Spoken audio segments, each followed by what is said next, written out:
Hi, everybody, and welcome back to another edition of Beyond the Cage. I'm your host, Jim Graham, and joining me on the line, we have a special guest. She will be fighting Bethe Correia, UFC on Fox, April 16th in Tampa, Florida. She is Rocky Pennington. And Rocky, thanks for joining me here on Beyond the Cage. Yeah, thanks for having me on. I want to get to your last fight before we get into your upcoming bout in April, as you had a rematch against Jessica Andrade. And what to you was different in the second fight as opposed to the first fight against Jessica?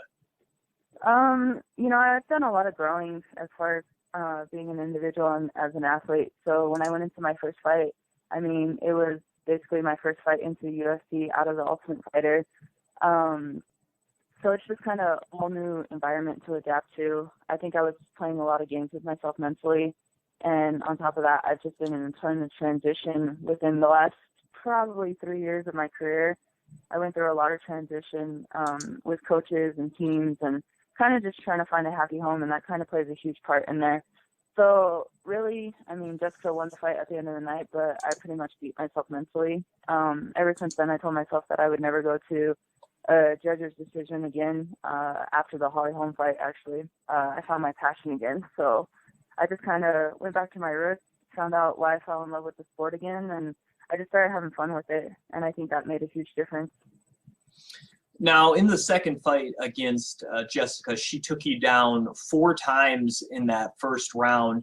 Did that frustrate you at all, how much success she was having in that area of the game? Not at all. Jessica's a little powerhouse, and with her being so short, she's right there for the takedowns. So it's kind of a little bit harder to defend her. If she wants a takedown, she's going to be able to get it just with her being at that level. So, I was prepared for the takedowns or whatever it was, and then just to get right back up like I was doing. Now, did you make any adjustments from the first round to the second round where you were able to take her down 2 times en route to the submission finish? Yeah, my coaches just kind of talked to me. They told me what I needed to do. I kind of got the focus there. In the first round, I remember trying to do a takedown, but my feet were slipping on the canvas, so it looked like I was kind of running in place. That was a little frustrating. But I just told myself, there's only 2 rounds in a fight. I don't even see a third round anymore. And so I knew I had to go and finish. And on top of that, the same way that Jessica took the fight within 2 weeks, I took the fight on a 3.5-week notice. I was actually in Florida on vacation. So, it was a little rough being in there with the weight cut and everything going on, and I had to get it done. Now, how good did that feel to you to get that loss back? It was your first chance to rematch someone that you had fought previously. It's always exciting, that's the ultimate goal. You work so hard, you want to go in there and you want to be the one to get your hand raised. So, it was an exciting feeling, and it was exciting to show that at the end of the day I was the better fighter. I wanted to get your thoughts, Rocky, on some of the other things happening with your division, the women's bantamweight division. There is talk of current Invicta champion Cyborg Santos moving to the UFC, possibly taking on Kat Zingano. And what do you think about that potential matchup, possibly in a few months in Brazil? I feel like there's been so much talk about Cyborg coming into the UFC, and it just hasn't really happened. Her doctors have said that physically she can't drop to that weight. I know it's a good place for her to be and whatnot, but at the same token, I think that she does have a happy home with Invicta, and she does phenomenal at her weight class. I think if they finally make it happen, they just need to stop talking about it and actually make it happen. I think it would be good competition. Obviously Cyborg is a freaking beast, and she'll step into the cage with a lot more elite athletes.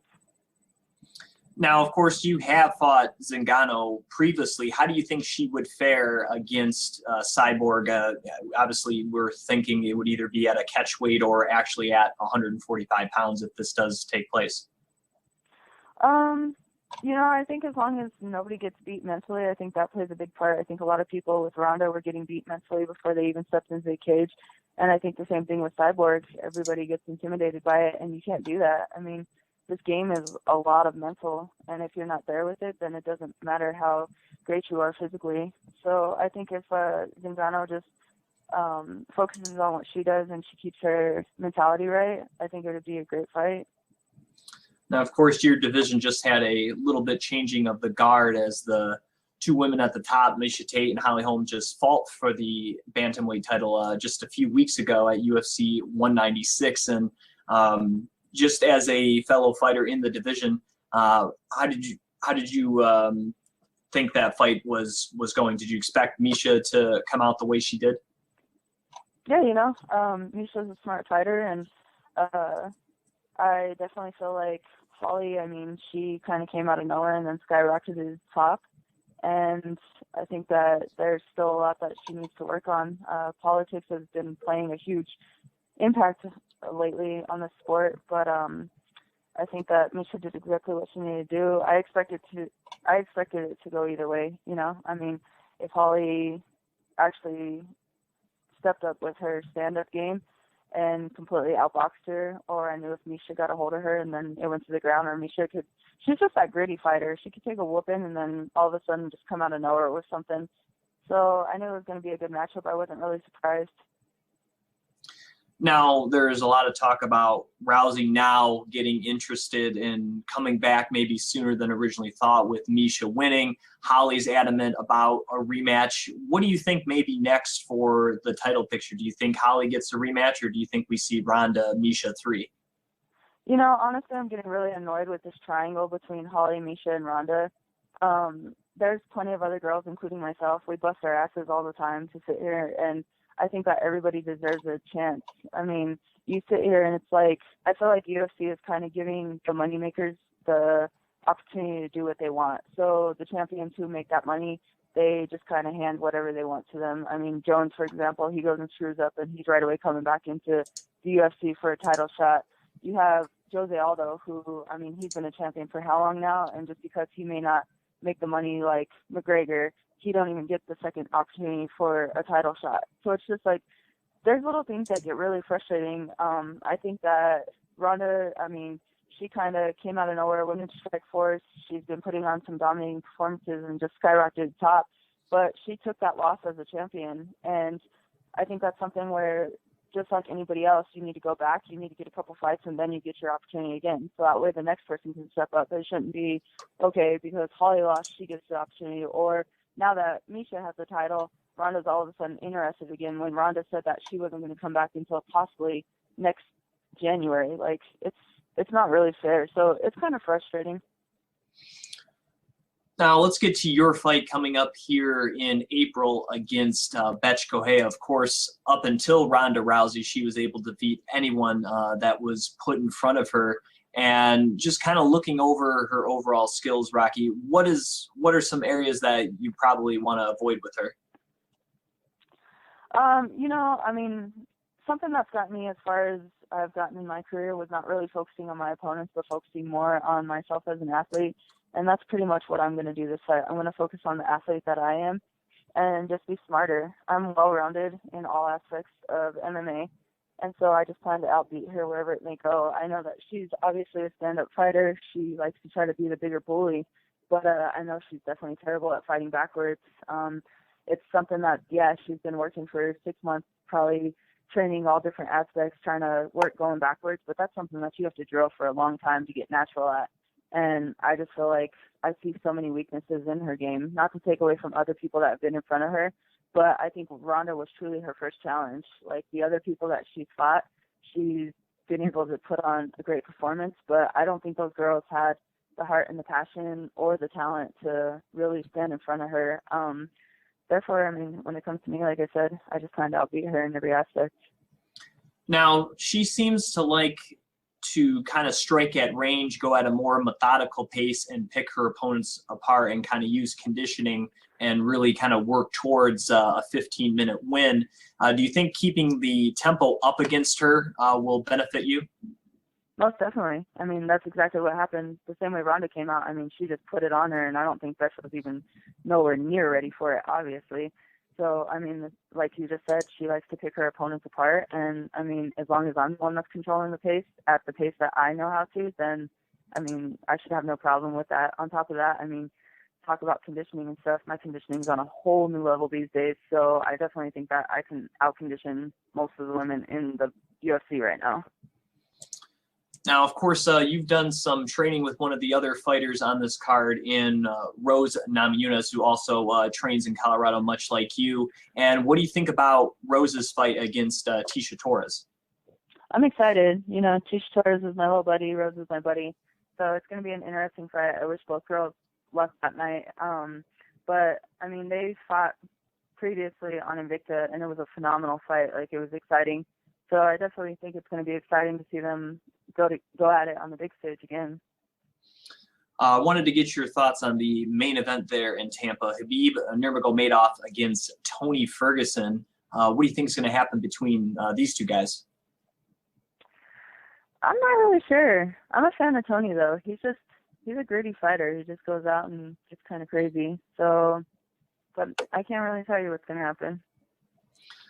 All right, I wanted to get some more info and obviously to let the fans know about this opportunity. You're actually offering a chance to members of your fight fan club on your website, just raquelpennington.com, and they can actually win tickets to your fight in Tampa. And I was wondering, the drawing is actually going to be held on April 1st, so there's a little over a week for people to still sign up and get in. But if you can kind of tell us a little more about that opportunity for fans.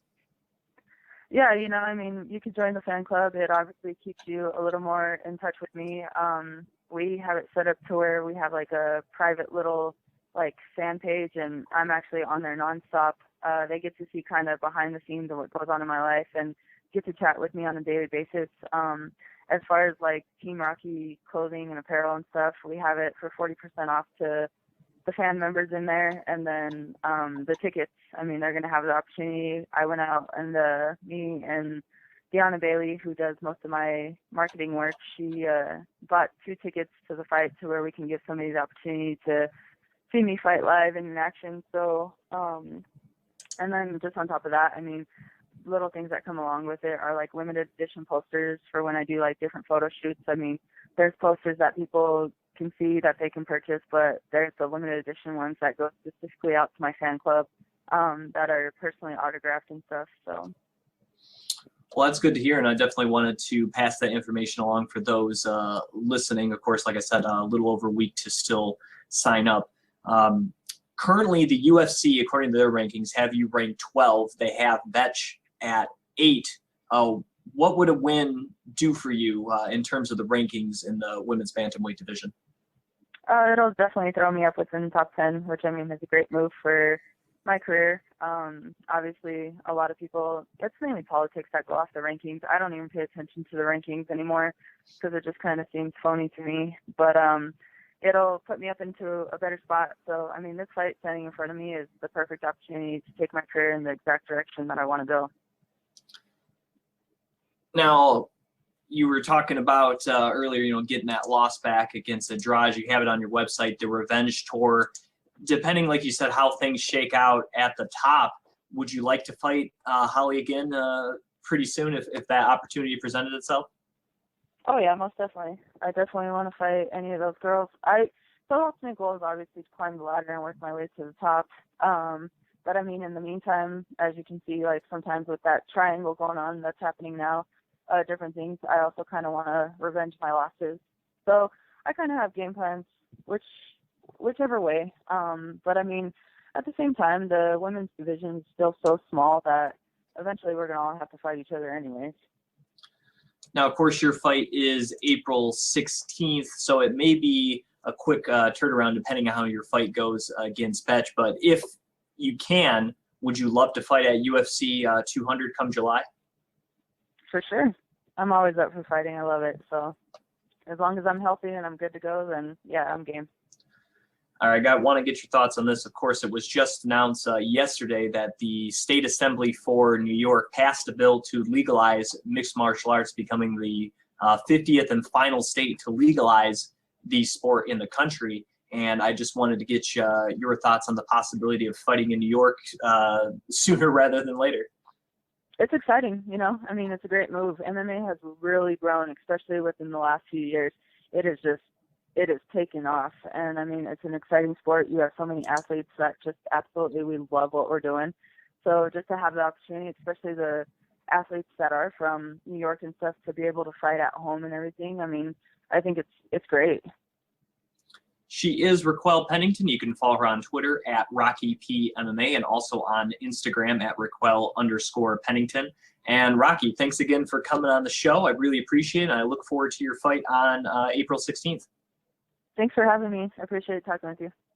Once again, that was Raquel Pennington right here on Beyond the Cage.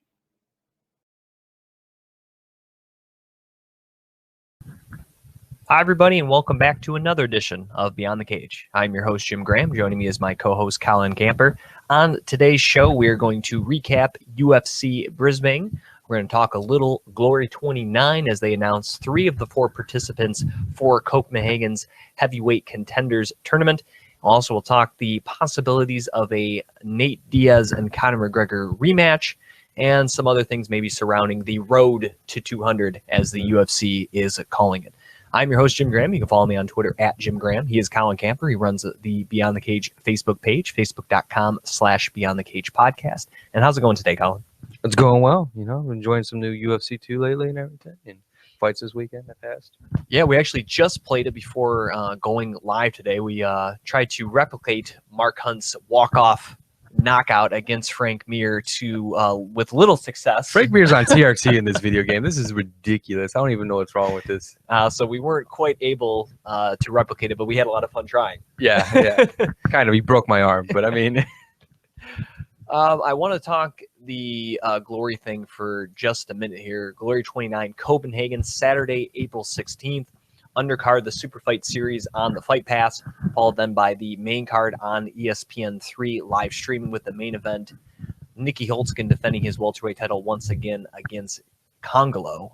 That should be very nice. But the heavyweight tournament, looking at that, I'm really excited for that. They announced some of the 3, basically their new signing, Lunt just got signed.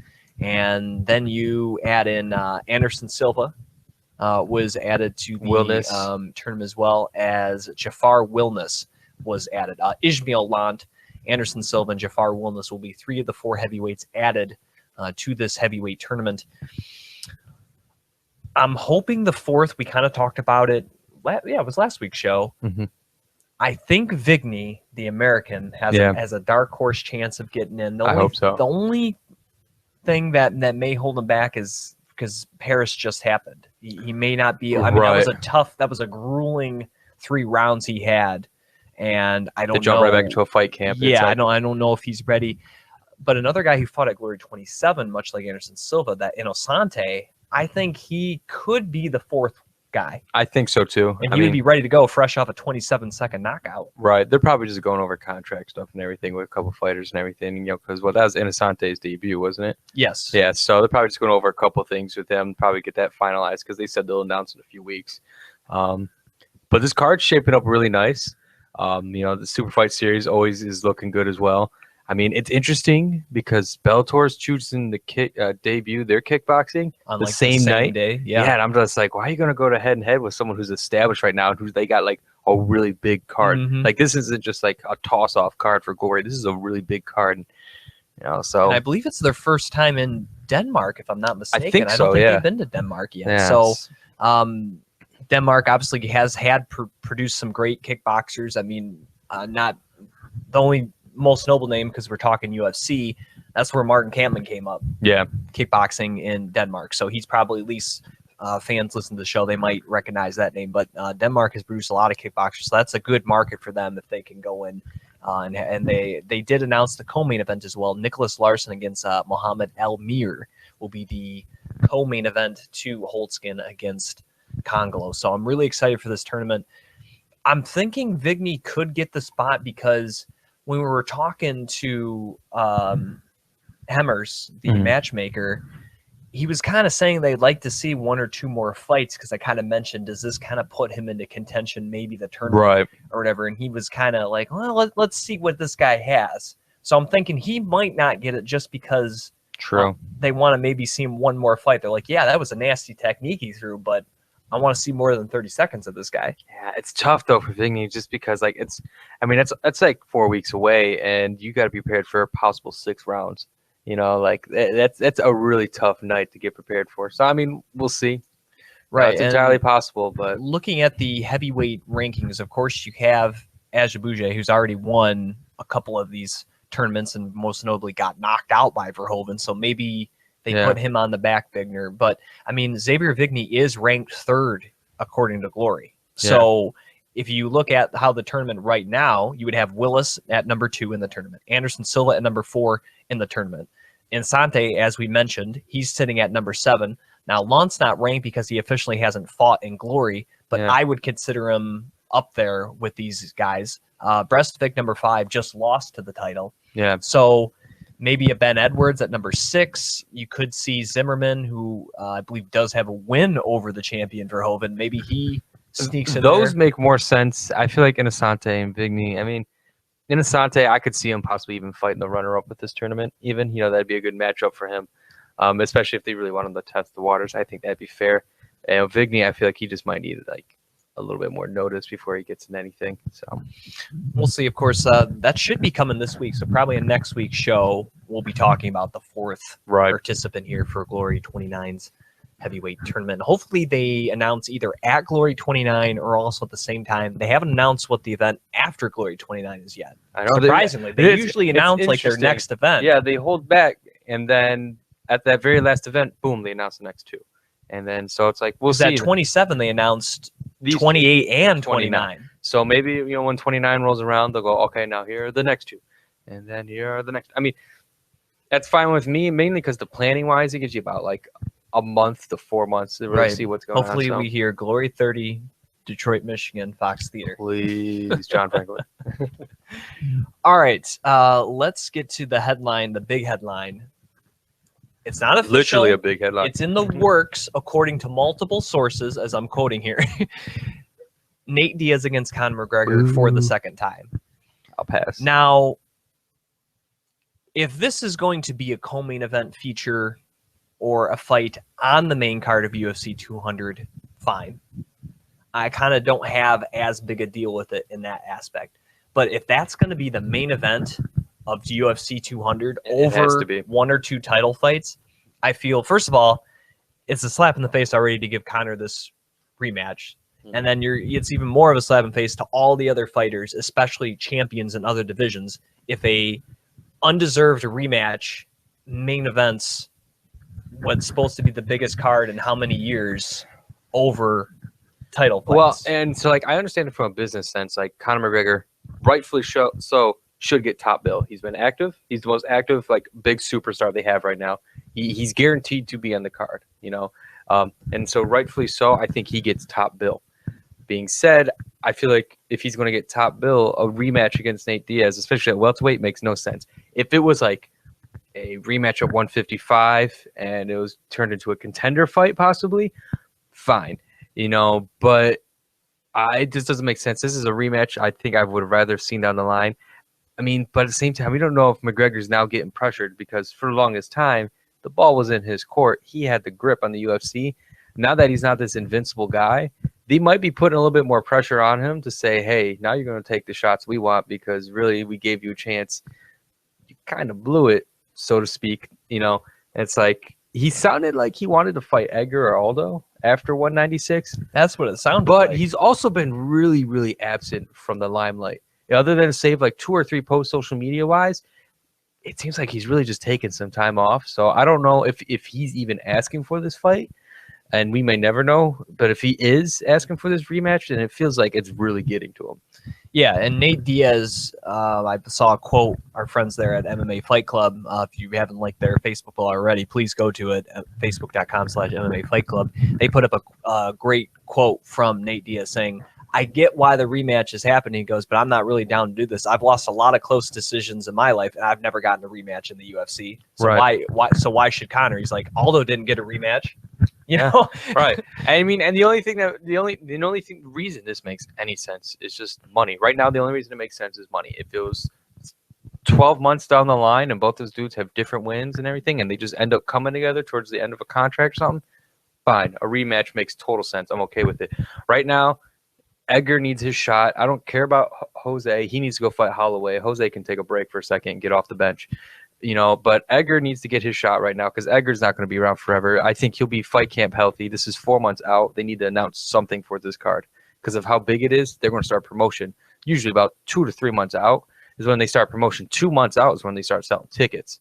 So it's like, especially something this big, like they need to get names on this card that are obviously draw power because we saw Cain Velasquez and Travis Brown were announced for the card. Which kind of under the cover, though, they kind of slipped that in there. They said the fight was announced, and then the article came out about the Diaz-McGregor possible rematch, and then like the last sentence is like also on the card is Cain and Brown. It's just like, wait, what? So obviously they're trying to put star power on there.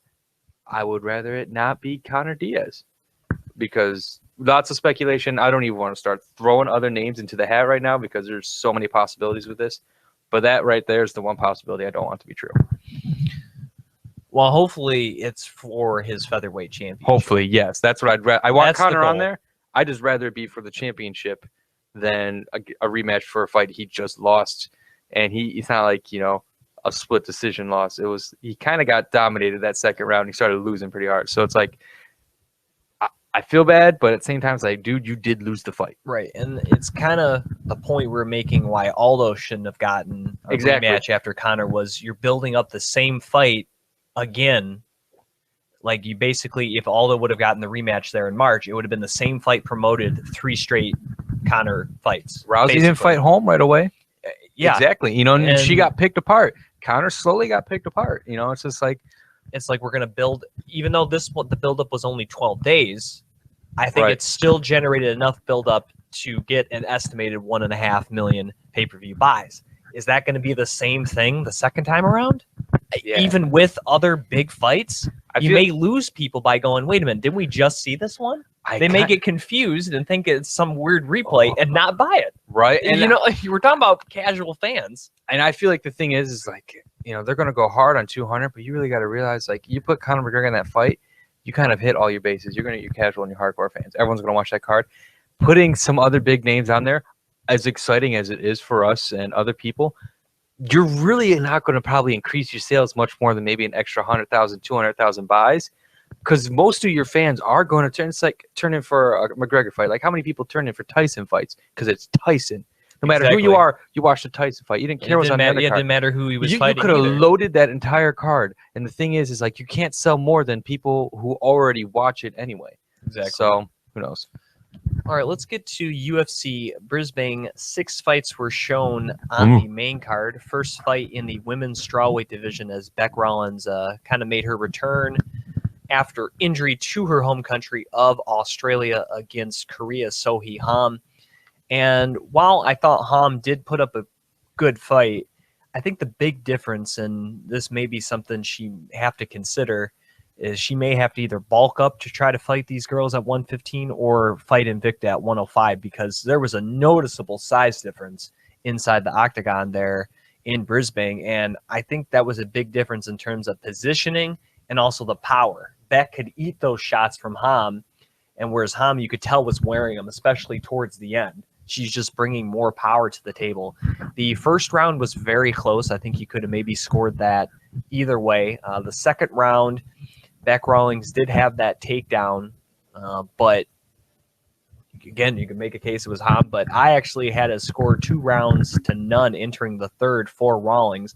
Then the third, I think those couple body kicks and accumulated with the constant output as Ham did throw 276 strikes, I think did wear the bigger Rollins out.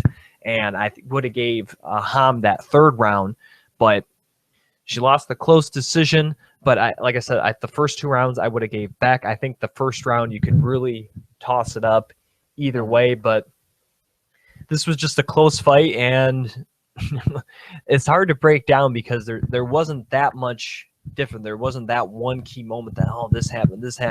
But like I said, the big thing I noticed was just the size difference. And I think Ham had a lot to overcome, especially early on. And yeah, she finished the fight great, but those first 2 rounds, she definitely ate some shots. And I think that size affected her moving on as the fight wore on, and why she couldn't get a finish, which she might have needed. And obviously she did have to get a finish to try to win this fight. Yeah, I mean, for me personally, I came into it with a bias. I like Ham, and I kind of edged it to Ham, but at the same time, I can't argue with Beck winning it. I mean, 30-27, maybe not, but I could definitely argue the 29-28 for Beck. I thought that was bizarre to me. I think it's hard to give her that third round. Yeah, and that's what I'm saying. So I'm like, that's just kind of to me, but that's why I don't let her go to the judges. And Ham is just having a hard time, really. I mean, because it's what, second in a row she's lost now. She lost to Joanne. She's now 1-2. She lost her debut to Joanne. She beat Courtney Casey. That's right, it's Casey. And then beat. Then she lost to Rollins. She's having a hard time with these. I don't want to like imply like bigger girls, because I mean Joanne Calder is not much bigger, but she's really tall. She's tall, and I mean, and she's a really talented kickboxer. And Ham's having a hard time hanging with that. And like you said, it's like, almost like if she gets her papers, maybe just go over to Invicta, get on the atom weight where you could actually use what size you have. Because right now she's really tiny at 115. Yeah, she really is. And to me, it's not necessarily a step down in competition. It's just fighting right for your frame. Yeah, exactly. I mean, because she's really talented, but it's just one of the things is like, right now you're probably just not at the right weight class. So, especially when you look at the top girls like Gadella and Joanna, the output and they have, Aguilar, and Esparza. Because like Ham could hang with the output, but the problem is just that size. Like it scales. And like right now, Gadella and Esparza and Jacek, I mean, they're putting out crazy amounts of output, and they got a size advantage on you. You're not gonna be having a good time. Next fight of the evening in the light heavyweight, actually was in the light heavyweight division. I think we originally said middleweight, but I guess they moved up officially for this matchup between Steve Bose. I was saying Bossy, but I guess it's Bose, French-Canadian flair. Should have guessed, right? Yeah. Against James T. Huna. And this is probably the end for James T. Huna. I mean, he had about a 2-year layoff on a 3-fight losing streak, comes back fighting in his home country. It's not a better chance to make a statement that you're back. And for Bose, he was just trying to not get knocked out in 30 seconds and show like, all right, maybe that was a little bit of a fluke. I got some power, too. Right. And really, that's real all it was. He was able to land one nice very right nice hand. It sent him. Tehuna to the canvas. Referee Mark Goddard had to come in and stop this one at 52 seconds. And that's kind of how we said it. We said one of these two guys, they have a lot of power, and probably one of these two guys is going to lay unconscious on the canvas. It just happened to be James T. Huna. I think, because the way we picked it, we like Huna because his back's on the wall. He's a headhunter. He's a good striker. But maybe that's what his downfall was, is that he had so much riding on it. And it's like in those fights where he really needs a win, he just can't get it, man. It's like I think he just thinks too hard about it. But hey, props to Bose. I mean, he kind of took a crowd favorite right there out. Astonishingly, like silenced, and it was the nastiest knockout of the fight. I think he probably should have got knockout of the night over Mark Hunt. No offense to Hunt, that's just what Hunt does. But I mean, the type of KO that was, I mean, the way Tehuna went down was pretty intense. But I'm about to just start calling these kinds of fights your Bellator contract fights, because that's where Tehuna's heading right now. It's over to Bellator. If he even wants to continue fighting, he could retire. I would prefer he retired just as like a medical reason, because he's taken all of his losses, been nasty knockouts, and I think one sub. But when you get knocked out like that, especially those heavier weight classes, like maybe that's just the time to just call it. And maybe he could be a guy the UFC can hire to be like the Australian New Zealand ambassador. I mean, like spread the. He talks really well, and he's really personable. He can even just be on the, like one of those guest celebrity commentators and stuff and everything on those cards. Because they kind of have that with Big Nog as like the UFC ambassador to Brazil, and I think Matt Hughes is that for the US. And so very easily he could have that role, especially if they're going to be going to Australia 2 or 3 times a year, like they have routinely been going. Yeah, he would be the perfect guy to have, because he's already known there. Right. So perfect guy to have. We'll see what happens with him, but I wouldn't be surprised if we hear in a week or two that he announces retirement. Definitely. The next fight of the evening, this was in the middleweight division. Dan Kelly against Antonio Carlos Jr. And this was the first of 3 comeback fights. But maybe the most spectacular of the 3. Well, pretty close. We'll get to the co-main event in a little bit. But first round, total washout by Carlos Jr. as he was able to take down Dan Kelly easier than I thought. Right. Yeah, that's what was surprising. I was completely surprised because I thought that was an X factor. If it stood standing, it was kind of, a slight edge to Carlos Jr. But Carlos Jr. obviously being a little bigger than Dan Kelly, got that takedown quick, had Dan Kelly in some very bad spots, ended up outstriking him 25-2 in the round, and came close a couple of times to a rear naked choke. Couldn't sink it in. And you can make a case that was a 10-8 round because he had his back for about over 4 minutes, I think. Yeah. Round 2, a little bit of back and forth. You saw some decent striking from Carlos Jr. You know, you hear the announce crew saying, you know, Dan Kelly's not that great of a striker. He seems to be, you know, he's a little older. He's a little slower than Carlos Jr. He's not as big. You know, he's taken some hits there. And Carlos Jr. tried to get the fight back to the ground. Couldn't really. 1 of 6 on his takedown attempts. And in one of those reversals towards the end of the round, you saw Dan Kelly start to unload. Yeah, that's where you started getting his upswing. And that's where you saw the majority of his 22 strikes land. So that striking disparity closes for Carlos Jr. in terms of landed strikes, 23-22. And you can make a case because he was close to finishing that fight, that he could have stole that second round. Right. You can make a case, but that second round was close. But going into the third, Dan Kelly was able to do pretty much the same thing. 2 more bad takedown attempts by Carlos Jr., stuffed by Kelly. He was able to reverse the position, get on top. He had that little bit of back mount and kind of a scramble, just kept on landing, barraging him with strikes, officially 33-4 in that third round before the referee had to come in and stop this one at the 136 marker. And just a great comeback for Dan Kelly against a bigger guy, a stronger guy, the better striker. And he was able to weather the early storm and outlast the Brazilian to get another win in his home country. Yeah, I think Kelly, he's the biggest underdog this night. I think he's at like -600 going into the fight, which is pretty big. But dude, talk about come from behind. I mean, it seemed like, you know, he took that first round to really just, you know, kind of settle in. You know, this is kind of slow. You know, he's a methodical guy. You know, he's a judo guy, so he really just kind of paces himself.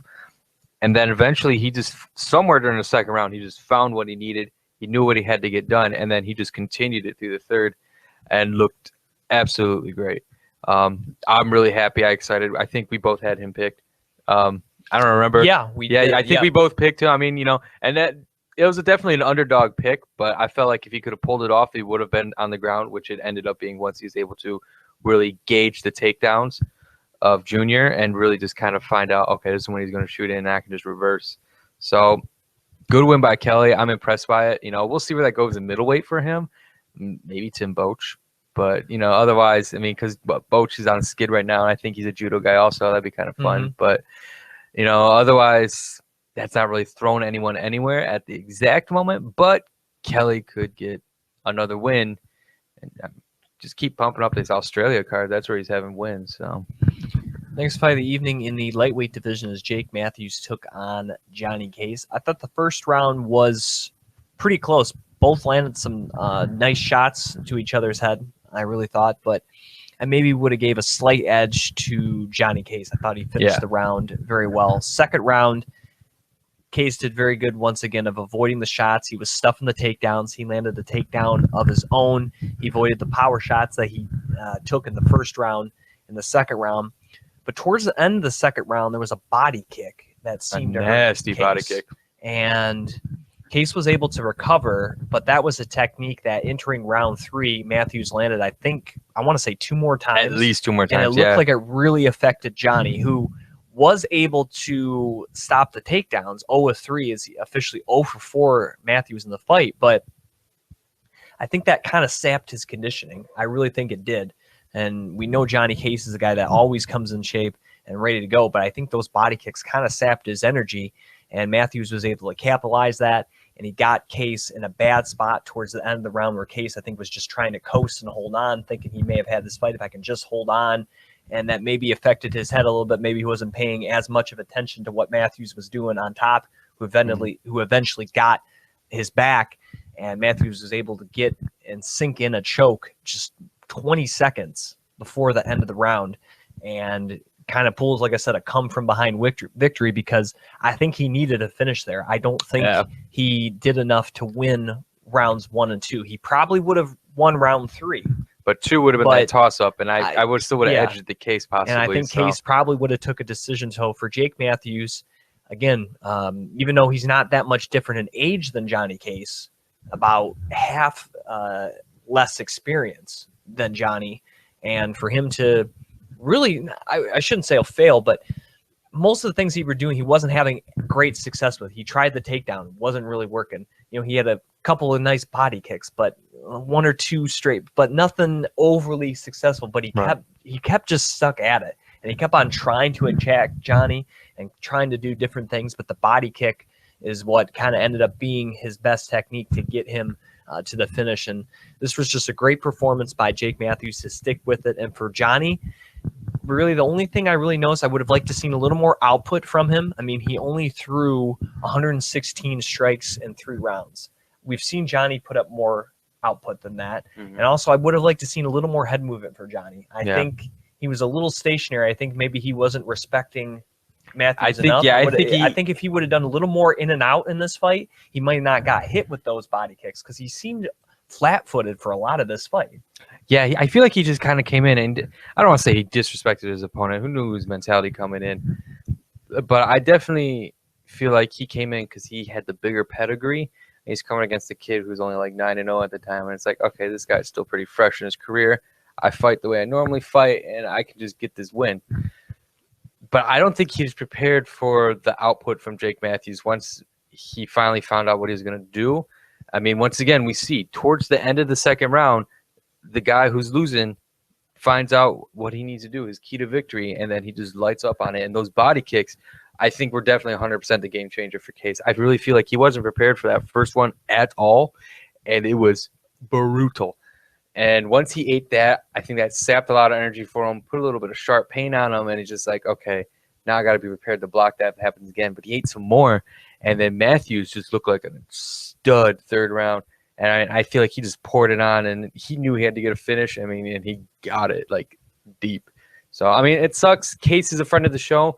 But, I mean, if you look at his record, you know he's going to be back. You know, Absolutely. He's not like he's down and out and, like, gone to, like, Tahuna. Like, right. This kid, you don't win 12 fights overall right. in your career, with 4 of them being in the UFC, if you don't know what you're doing or if you're not good. I mean, that's the thing. He's also in the lightweight division. Like, and he's 24 years old. So many places. Even though he has almost 30 professional fights, he's still only 24 years old. He's more fights than 8 years of his life. That's crazy. You know, so and there's plenty of options in lightweight for him to do. I mean, personally, I'm throwing it out there right now, though. I want to see Duffy and Matthews next. I feel like that'd be a good one. You know, I mean, because Duffy's coming off a loss. He's still pretty new to I would like UFC. to see, because Johnny Case called him out after the Cabral win. I would love to see Case Northcutt, because now they're both coming off losses. Johnny Case wanted it, and I think it's a perfect matchup because it proves, okay, can Sage bounce back from a win? It's like, okay, can Johnny Case, you know, he hasn't lost in a long time either. He's having the fight he wants to get, you know, and I think he would really get hyped for that fight too. Yeah, I mean, because it's not like I'm trying to disrespect Matthews saying, oh, you should get a guy who lost. But it's like Joe Duffy's had some exposure. That's a good chance for Jake Matthews to get himself some exposure now. You know, because Joe Duffy's a really good guy, and I feel like that's just an excellent fight for Jake. Co-main event of the evening, welterweight division, Hector Lombard return off of his suspension against the grim reacher Neil Magny. Talk about comebacks. Maybe this was the cherry on cake of this. This was the third of 3 right in a row thought here. The first one was insane. Right, but man, Neil Magny with maybe a comeback of all comebacks. A here, lifetime. Got cashed in his golden ticket in the first round against Hector Lombard. Lombard was able to land a big right early, stayed all over Magny, taking him down even, just kept on barraging him. Then you saw him kind of reserve a little bit, but still landing some decent ground and pound. About the last minute, Magny was able to get up, land a couple solid shots, but heading into the second, you thought, man, maybe Lombard, all he needs to do is land one more strike. However, Magny wasn't having it. Being the layoff, maybe overexerting himself, and obviously the pace Neil Magny can put up. Looking at the stats, it even seems more incredible than watching it, but how do you like outstriking someone, Colin? 142-9 in round 2. That is ridiculous. I don't think I've ever seen a disparity like that. I've never seen someone get finished twice in one fight, like without being knocked out cold. Crazy. Holy moly. Officially, he threw 172 strikes to 14 for Lombard. Yeah. Like, it's crazy how many shots the referee let this one go on. And, you know, if you thought Rockhold Weidman was bad, this was like 10 times worse. I was, you got my text. I was furious. I didn't know what was going on. I was like, if Magny went to that not third round, moving, dude. He told him, if you don't move, I'm going to stop it. You said it 2 or 3 times. Steve Percival did to Lombard. Lombard just laid there, Percival not likes to doing watch anything, dudes die. taking shots. Then the round 3, Magny just took him right back down, got right back him out, finished it. Luckily, nothing changed. Magny was going to win glad. that fight. If he would have got knocked out, but I would have been furious. that could have been a situation where, because of Lombard's power, it could have reversed fortunes. And obviously, the second part is fight your safety. Hector Lombard had to take about 70 more shots than he had to take in this fight. So, but just it shows the heart of Neil Magny. It shows his conditioning, his preparation. Dude, so game. He fought a dude no one would take the fight. Right. No one. Maybe Rory McDonald, but no one else was taking this fight. And it just shows me that he is ready for the next level of competition. I mean, he's on back-to-back wins over Gastelum and Lombard, who were both top 15 opponents according to the UFC's rankings. And he did them in the main event and the co-main event. His only recent loss is Damian Maia. And it's only because he just tried to out-grapple him, which no one out-grapples Damian Maia. Magny got it to the ground, but the problem was, is it's like, if you go to the ground, you're not backpacking Damian Maia. You're not going to let him not backpack you. Damian Maia is going to win that fight if he gets on the mat. So, I mean, there's no problem with Neil Magny because he had a good turnaround from it. But a few things I want to touch on this fight is, first of all, Hector Lombard came out, looked like classic Hector Lombard. I was surprised. For being off the stuff, his body looked normal. He looked good. He came in with his power still. So, I mean, this is the Lombard that people were ready for in the UFC. Like, some other welterweights, they probably would have ate those shots and just would have went, you know. Magny's really game. I can understand Percival probably giving Hector Lombard a little bit longer. He's had ties to Australia. He fought there and lived there for a while. But at the same time, you know, he also gave Magny some good chances in that first round because some refs could have called that. Yeah, that's why I was so worried. You can definitely make a case. While there wasn't as many strikes to Magny in that first round, he was eating some powerful I think the thing ones. was he was taking shots, but he was blocking a lot kept of moving them. position. That's the thing. He kept moving position. Moving around. And that's the thing. They talk about intelligently defending yourself. And Lombard was There was a difference between what Magny was doing and what Lombard was doing. But I think it's crazy because then in that second round where he threw those 140 strikes, those were on the ground, okay? Those were ground and pound strikes where he was on Lombard's back. He didn't even throw a takedown for those. He got a reversal. Exactly. You know, and then the third round, he went and got the takedown, which, if you don't understand, Lombard's, first of all, he's a judoka. Black belt. Yeah, he's huge and stocky, you know, and he just right to the mat, pounded out. He was probably still concussed from the second round, but yeah, definitely. You know, it's just like Neil Magny, I'm a diehard fan now. Like, I was a fan before, but legitimately, there's probably not a batter dude in that division right now, like, other than Neil Magny. I like all these other guys. I like Stephen Thompson. Rory Mack's probably the only guy who I feel like right now gives Neil Magny the run for, is like, hey, whatever, I'll take the fight. I'm going to win. Like, that is nasty stuff. There's good guys, but there's guys who also take a fight at like 2 months' notice. I'm like, yeah, sure. Like Hector Lombard. Anyway, we're done. Well, it opens up, just real quickly, some possibilities here. I think if they do Condit Lawler 2 at 200, which I think is a very real possibility, because maybe you've not been the greatest pay-per-view buy rate, but if you didn't see the first matchup, you heard about how good it was, how insane that 5th round was.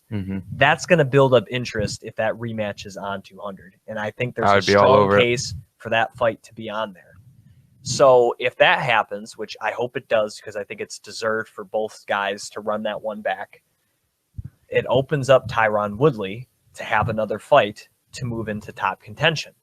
I think you can make a case that you have Magny, Woodley, maybe at 200, maybe a co-main event of one of the other fight nights near or around there.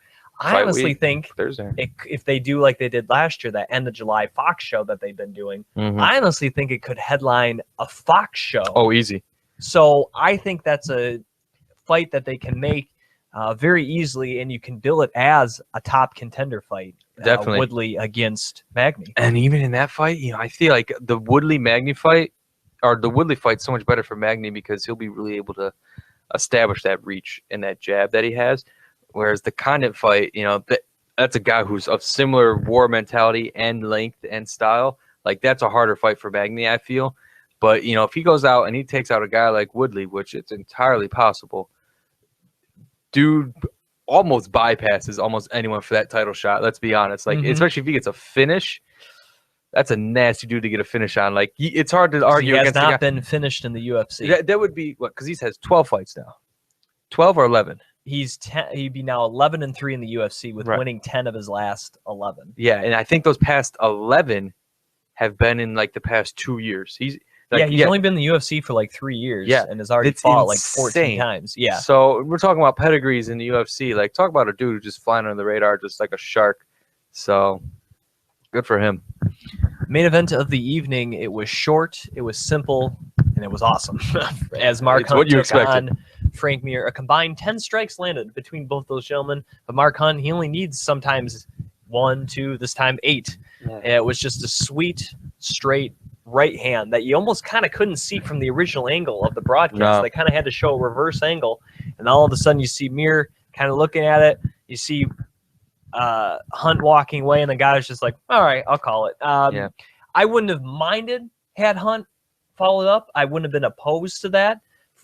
You know, after the replay, you kind of see, all right, Mir was definitely out of it, but I can't argue with the stoppage. Right. I mean, so I'd rather they stop it early than on the off chance, like, oh, well, Frank Mir could have pulled off a Kimura or a reversal. I don't know if he would have pulled off Kimura. It's like, well, you know, people would have made the argument like, oh, he did it to Nog. And it's like, yeah, I'd rather just Frank Mir not take more shots from. I mean, he was Mark definitely Hunt. Looking glassy-eyed. He wasn't protesting he looked raw. afterwards. He looked raw. You know, he was bummed out that he lost, but he wasn't protesting at all. And it's like, I'd rather the fight get stopped there than Mark Hunt go to the ground and just beat on him some more from some unnecessary damage to a guy who clearly just got concussed from that one shot. When you saw the right, I watched it on a replay. It's so loud. It's a loud punch too. I'm like, ooh. Now, you and I kind of got a little disagreement with doing show prep. Now, I was thinking Roy Nelson rematch might be a possibility. Maybe not. Maybe not 200. I kind of like it as opposed to our friends at MMA Fight Club throughout Josh Barnett. They were like, well, he's the only guy in the top 10 without a fight book. The only reason I don't like the Barnett fight is because Barnett's coming off a loss. And Mark Hunt's now riding a 2-fight winning streak with 2 first-round KOs. And maybe because it's heavyweight, you can make that matchup. But I kind of rather face a guy, even though he only beat Jared Roshold. Don't get me wrong. But I'd rather match up a win against a win as opposed to a 2-winning streak against a loss. Now, I'm not going to sit here and complain and be like, oh, well, Josh Barnett doesn't deserve a guy in a winning streak. I mean, the guy is a former UFC champion, fought many years in Pride. He's definitely still one of the better heavyweights the UFC has to offer. But because he's more a grappling-based guy, you kind of take Mark Hunt's best asset away from him possibly because you kind of figure Josh Barnett, he's called the War Master for a reason. He always has a game plan coming into a fight. There's no way Josh Barnett tries to stand a bang with Mark Hunt. It's just not going to happen. Whereas you throw in Roy Nelson, there was some controversy with their first matchup with the eye pokes. Nelson claims he couldn't really see. That's why he got the knockout. So to me, there's some build up to a rematch as opposed to maybe him taking off Josh Barnett, coming off the worst loss of Barnett's probably career. That's another thing, too. If Barnett doesn't get finished, it's a close decision against Ben Rothwell. But he kind of looked bad against Ben Rothwell, and I don't know if he deserves a guy kind of on a streak right now, as I guess what I'm saying. No, I get what you're saying. I mean, I would not complain if Hunt got Nelson. I'd probably complain more if he got Barnett, to be honest. I feel like Barnett should get Roshold. That's just because I like to pair losers against losers. I feel like that's a fair thing to do, unless they're falling out of a title contention fight. I really like to put guys who are coming off a loss, especially in heavyweight, where they're kind of like really shallow. I like to just put a loss with a loss. That way you get a winner and out of it. And it's really just that's usually how they try to do it, too. And it's like it's cut and dry. You know, I don't like to take a guy who's higher in the rankings and give it to a guy who got to win in the lower rankings because the guy higher lost. It's like that's too much. A Nelson Hunt rematch would be great.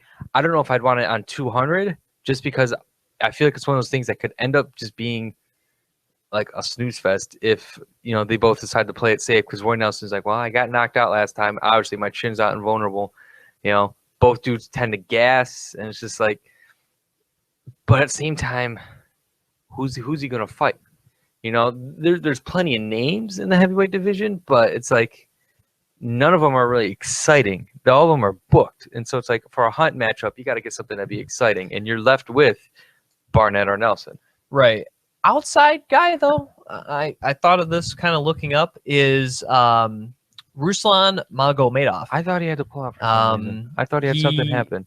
Well, I meant like moving forward. Oh, moving forward. Yeah. That because he's on a 3-fight winning streak. He just beat Sean Jordan, who was on a very nice roll there, beating him at UFC 192. Currently ranked 14 by the UFC's rankings, and does do more stand up. So I think it's an interesting bout. Well, it might not happen because Mark Hunt, again, at this stage of his career, maybe he's not looking to take. I thought Husam was having legal trouble or something. I think he's out for a reason though. I think that's why his name's not getting tossed around. I feel like I saw somewhere. That's why I said maybe like a wild card. Yeah, because I mean I would love to see that fight. That was the name like on the back burner for me, but for some reason I kept thinking like something's going on with Magomedov that he can't fight for some reason. But that would be a fun fight. I would like him versus Hunt just because right now. I mean, a win for him right there puts him back up into like the top 10 for Ruslan. But it's just like, I don't know what to do with Hunt right now. The Roy Nelson fight makes sense. And honestly, the most sense it works out timing wise because Hunt just fought, or Nelson rather, just fought in February. This is what makes the most sense to me. And I feel like this would probably be pretty ideal. They're going back to Japan soon this year anyway. Redo it in Japan. Redo it in Japan. Throw Josh Barnett against Jared Rochal. You got 3 guys in there that are huge Japanese favorites. Barnett, Hunt, and Nelson. Japan loves those guys as is. It's like, just put them over there. Give Japan fans what they like anyway. And I hope maybe they'll give Gomi his last fight. Exactly. I would like to have Gomi over there. Akiyama come back over. Like, there's a lot of good fights you could put on a good Japan card. That would just be really fun. And I think Japanese fans really deserve it because they've been around since like the Pride days and everything, and they're really big on these kinds of fighters and everything. War Master and Hunt and Nelson, Gomi, these really like crazy dudes who had these big careers in the past, and that's my ideal place. I wouldn't want Hunt Nelson on UFC 200, mainly just because I feel like that's a fight that I don't think it'd add much more to 200 for what 200 is going to be anyway. I feel like it could really bolster another card though, like a nice headline slot somewhere. Well, if we talk about that end of July Fox card, again, this is all speculation, but they have been doing it almost every year. Right. Could you imagine Magny, Woodley main event, co-main event, Mark Hunt against Roy Nelson too, or vice versa, however you want to throw that. But I think because Woodley Magny would be like a #1 contender, so that should get the billing over. Yeah, I would like to see Woodley Magny do that end of Fox card. And I'm really, now that I'm thinking about it, I'm really dead set just throwing, because Hunt and Nelson did really well over in Japan. The Japanese fans love that card. And they're big crowd favorites, and they're really friendly dudes to each other and stuff. I mean, I just feel like that's just a good fight just to throw in the proper market. Right. Or if they do it around August, Nick Diaz fought a couple times in Pride. Could you imagine Nick Diaz fighting in Japan? Fighting Gomi, send him out, like just a weird catch weight fight. God, who knows, man? But I don't know. Lately, UFC's been making more decisions based off business than other things. A lot of things they've been making like, oh, well, this fight makes sense. We'll make this. But a lot of the decisions have been business sense since McGregor's been around. Kind of why I'm glad for his era to slowly end. I was part of that hype train for a while, but he's got 3 fights left. I'm standing by the fact that I don't think he's going to re-sign his contract. Once he's gone, I think some fighters will kind of take the McGregor stance, but they're not going to have the same magic as him. But I feel like, it'll be business as usual slowly again. And the UFC won't make so many things just based off the biggest buck. They've done it in the past a lot, of course, but a lot of it was warranted. McGregor getting a rematch with Diaz, I feel like is unwarranted. Before, when you look at someone like a Brock Lesnar, there was no question he couldn't fight in another weight class. He could only fight heavyweight. So there was only so many people he could have fought. Exactly. Whereas McGregor, because being at a lower weight, he has some options. So unfortunately, that's kind of handcuffing the UFC because this guy's like, oh, I'll fight this guy at 170. Oh, I'll fight this guy at 55. Oh, I'll fight this guy at 45. He's calling out people in 3 different weight classes. And because he's making money, it's hard for the UFC to go, no, we're not going to book that fight because they're like, well, if we'll make money, who cares what weight class he fights at? Right. And people are going to watch it. So it's good and bad, like you're saying. I love him. He shook up featherweight like no one's business. That I even after he leaves, whether he defends his belt or not, that division is going to take a while to really clear out the cobwebs. Mhm. I think that because Jose Aldo had a grip on that thing, and then Chad Mendez was For right about up like there. 4 years if Yeah. you include the WEC Jose Aldo, days. Chad Mendez, Ricardo Lamas, Cub Swanson, Frankie Edgar. Those are like the killer dudes there. And then suddenly, McGregor comes in, kills like 3 of them, and then he just lays his pathway out now for like all these dudes that were top are now just falling to the weight side, and then he leads the division, and now guys like Max Holloway and who's the other young gentleman in his T-City. T-City? Well, yeah, he's up there now And and Charles everything. Oliveira's Yeah, actually Charles not that Oliveira. old Like either. that's what I'm saying. Like these guys who are now like lurking like top 15, maybe outer top 10. They're now getting the chance to actually get some of these scraps, and now they're using that. They kind of work their way up. So we're seeing a changing of the guard, and McGregor just came through and just blew that division wide open. I don't think he'll do it the lightweight like he wants to, but I feel like RDA already did that to that division, was come in and what he did to Pettis. I feel like that really opened up the division. So regardless, McGregor goes, we get some old classic UFC things happening again, because right now it's getting kind of crazy. All right, he is Colin Camper. He's running the fort, or holding the fort down, rather, on our Facebook page, facebook.com/Beyond the Cage podcast. As I mentioned, follow our friends over there on Facebook, the Facebook blog, MMA Fight Club. I'd like to thank our friends at MMASignaturesUSA.com and the great AJ Hiller, our friends at TopRatedMMA.com, MMAForLife.ca, MMAinsider.net.